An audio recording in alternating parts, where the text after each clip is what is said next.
दोस्तों आज के इस वीडियो में राजस्थान की राजनीति के बारे में बात करेंगे और विशेष करके उन युवा राजनेता के बारे में बात करेंगे जो आने वाले राजस्थान की राजनीति के बड़े मजबूत स्तंभ बन करके उभरने वाले हैं। दोस्तों आज इस वीडियो में हम बात करेंगे रविंद्र सिंह भाटी के बारे में, बात करेंगे हनुमान बेनीवाल के बारे में और बात करेंगे राजकुमार रोत के बारे में। तीनों ही युवा नेता हैं, तीनों का अपना अपना अपने अपने क्षेत्र से बाहर तक प्रभाव है। दोस्तों इन तीनों नेताओं के जो मैंने नाम लिए हैं ये अपने अपने निर्वाचन क्षेत्र के बाहर भी अच्छा खासा प्रभाव रखते हैं, बाहर भी लोगों को अपनी ओर आकर्षित करने की हैसियत रखते हैं। चाहे बात रविंद्र सिंह भाटी की करें, रविंद्र सिंह भाटी ने अपने राजनीति की शुरुआत जोधपुर से की थी। मारवाड़ की राजधानी जोधपुर को समझा जाता है। जोधपुर का और मारवाड़ का सबसे बड़ा विश्वविद्यालय है जयनारायण व्यास विश्वविद्यालय। दोस्तों वहां से इन्होंने राजनीति की शुरुआत छात्र संगठन के चुनाव से की थी, ये आप और हम सब जानते हैं। और उसके बाद में जो इनकी कार्यशैली उभर करके सामने आई, विशेष करके छात्र संघ अध्यक्ष बनने के बाद में, क्योंकि इन्हें एक लंबा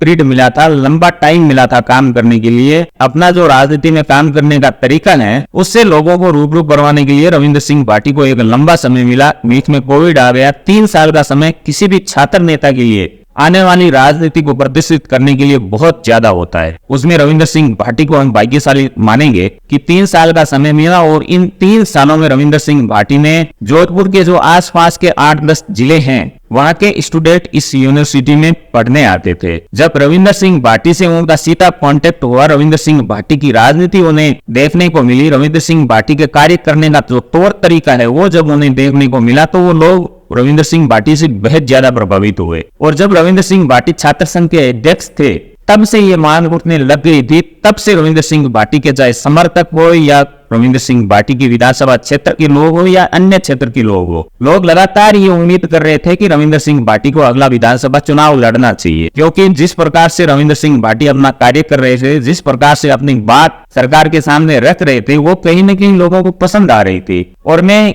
क्यों कह रहा था कि ये 3 ऐसे नेता हैं जिनकी स्वीकार्यता पूरे राजस्थान भर में दिन दुगुनी रात चौगुनी बढ़ती हुई हम वो आप देख रहे हैं। क्योंकि रविंद्र सिंह भाटी का जो गांव आता है वो उसी विधानसभा क्षेत्र में आता है, लेकिन आज रविंद्र सिंह भाटी की लोकप्रियता इतनी बढ़ चुकी है कि वो राजस्थान की 200 विधानसभा सीटों में से किसी पर भी चले जाए तो अपना प्रभाव वो डेफिनेटली वहां छोड़ करके आएंगे।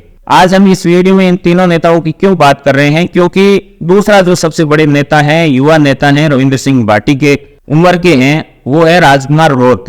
पिछले दिनों राजकुमार रोत भील समाज, आदिवासी समाज के एक सम्मेलन बाड़मेर आए हुए थे और वो तस्वीर आपके जहन में आज भी जिंदा होगी। जब राजकुमार रोत बाड़मेर आए, उनका जो प्रोग्राम था वो सिंह विधानसभा क्षेत्र के एक गांव में था। और जिस तरह की अगुवाई रविंद्र सिंह भाटी ने राजकुमार रोत की, उनके साथ सांसद के तौर पर उम्मीदवार बेनीवाल भी थे, क्योंकि लोकसभा में राजकुमार रोत के उम्मीदवार बेनीवाल साथी है। और जिस तरह की तस्वीरें निकल करके आई, जिस तरह का समर्थन राजकुमार रोत को हमें मारवाड़ के क्षेत्र में देखने को मिला, क्योंकि राजकुमार रोत का जो प्रभाव है, आज तक हम ऐसा सोच रहे थे कि आदिवासी बेल्ट में राजकुमार रोत का अच्छा खासा प्रभाव है, लेकिन जब राजकुमार रोत आदिवासी बेल्ट से बाहर निकल करके मारवाड़ की तरफ आए, मारवाड़ में उन्होंने लोगों के बीच में कदम रखा। जो वागड़ में राजकुमार रोत को प्यार मिलता है, समर्थन मिलता है, उसी इस तरह का समर्थन और प्यार राजकुमार रोत को हमने मारवाड़ के क्षेत्र में देखने को मिला। क्योंकि राजकुमार रोत वो नेता है जो संघर्ष में से निकल करके देश की सबसे बड़ी पंचायत में पहुंचे। दोस्तों अगर आप राजकुमार रोत के बारे में और ज्यादा जानना चाहते हैं और विस्तार से जानना चाहते हैं तो राजकुमार रोत का एक पूरा वीडियो हमारे चैनल पर अपलोडेड है, मैं लिंक डाल दूंगा। एक बार जरूर आप राजकुमार रोत के संघर्ष को जानने के लिए उस वीडियो को जरूर देखिए। बचपन से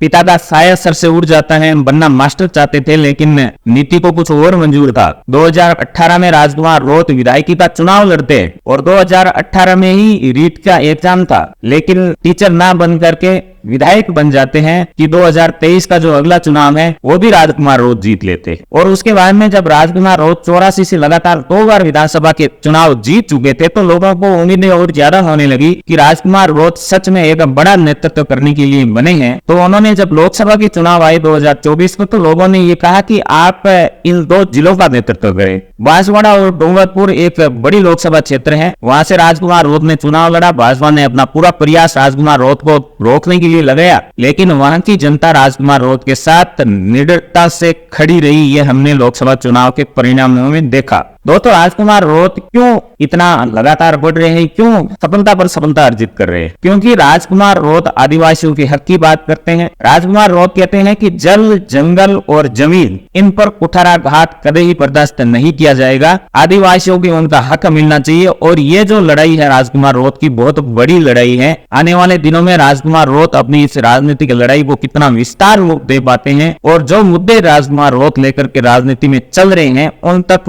उन्हें वो सफलता कब मिलती है, ये भी देखने वाली बात है। और राजकुमार रोत की एक बड़ी मांग है कि राजस्थान, गुजरात, मध्य प्रदेश और महाराष्ट्र, यहाँ के जो आदिवासी जिले हैं, उन आदिवासी जिलों को, चारों राज्य के आदिवासी जिलों को मिला करके, आदिवासी बेल्ट को मिला करके एक नए प्रदेश का गठन करना चाहिए। वो भील प्रदेश की मांग जब से उन्होंने अपनी राजनीति की है, जब से वो सार्वजनिक जीवन में आए हैं, आदिवासियों की बड़ी मांगों के साथ साथ उनका यह भी कहना है कि भील प्रदेश एक बनना चाहिए। अगर आप सच में आदिवासी बेल्ट का विकास करना चाहते हैं तो एक छोटा सा राज्य आपको अस्तित्व में लाना होगा। अब राजकुमार रोत की ये जो मांग है वो कब सरकार सुनती है, कितनी देर से सरकार सुनती है, ये भी देखने वाली बात होगी। और अब जो खबर निकल करके आ रही है दोस्तों, आपको बता दें कि आने वाले दिनों में राजस्थान में 6 विधानसभा सीटों पर उपचुनाव होने जा रहे हैं। दोस्तों किसी भी राज्य की 6 विधानसभा सीटों पर उपचुनाव होना अपने आप में बहुत बड़ी बात हो जाती है, चाहे वो सत्ता पक्ष के लोग हो चाहे विपक्ष के लोग हो। विपक्ष अपने ओर से पूरा जोर लगाएगा कि विपक्ष को और मजबूत किया जाए और सत्ता पक्ष इस बात के लिए जोर लगाएगा कि सरकार को और मजबूत किया जाए, सरकार को कोई भी प्रॉब्लम ना आए। इसलिए जरूरी है कि इन 6 सीटों के लिए बीजेपी भी जी जान से कोशिश कर रही है, तो कोशिश कांग्रेस पार्टी भी कर रही है। और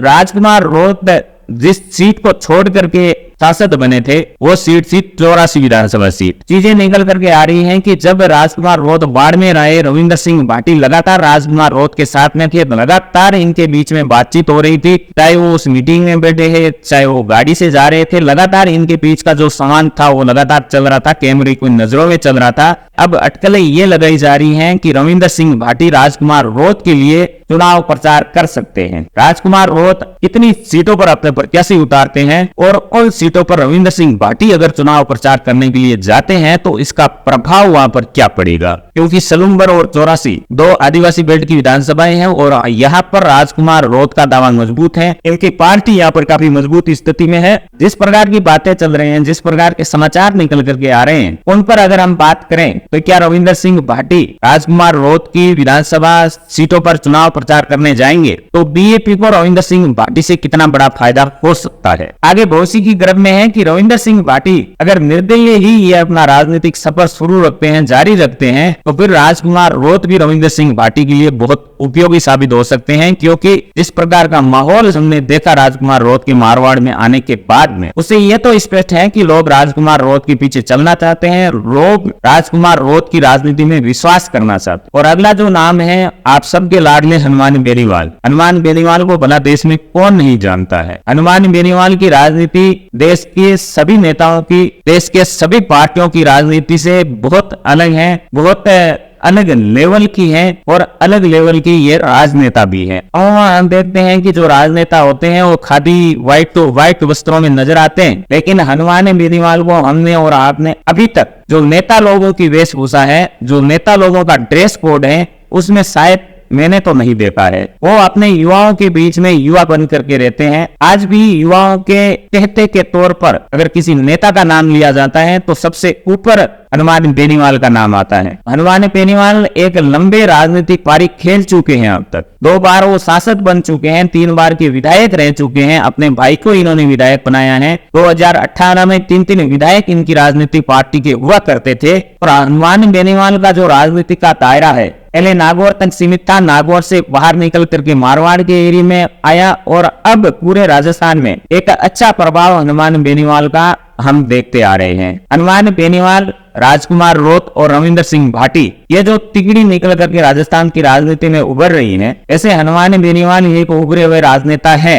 हनुमान बेनीवाल एक पक्के हुए राजनेता है। एक संघर्ष से निकल करके इन्होंने एक अपना इतना बड़ा राजनीतिक वोट बैंक तैयार किया है। लेकिन दूसरी ओर बात करें तो रविंद्र सिंह भाटी और राजकुमार रोत को अभी पकना, रविंद्र सिंह भाटी और राजकुमार रोत को अभी एक लंबा सफर तय करना है। राजनीति में आपका हाव भाव आपका तौर तरीका दिखाता है कि आप राजनीतिक भविष्य को लेकर के कितना संजीदा है, आप लोगों से क्या वादा कर रहे हैं, आप लोगों को क्या उम्मीद बता रहे हैं। ये सारी चीजें दिखाती हैं कि ये नेता अपने क्षेत्र के लोगों को लेकर के कितना संवेदनशील है। इन मुद्दों को लेकर के ये नेता राजनीति कर रहे हैं, उससे ये स्पष्ट हो जाता है कि ये राजनेता आने वाले दिनों में अपने क्षेत्र को लेकर के इस प्रकार का रोड मैप लेकर के जनता के सामने आएगा। दोस्तों, आने वाले दिनों में बड़ा राजनीतिक घमासान हमें राजस्थान में इन उपचुनावों को लेकर के देखने को मिल सकता है, क्योंकि आरएलपी और कांग्रेस के बीच में लोकसभा चुनाव 2024 में गठबंधन था और गठबंधन राजकुमार रोत वाली जो सीट है बांसवाड़ा डूंगरपुर, वहां पर भी गठबंधन था।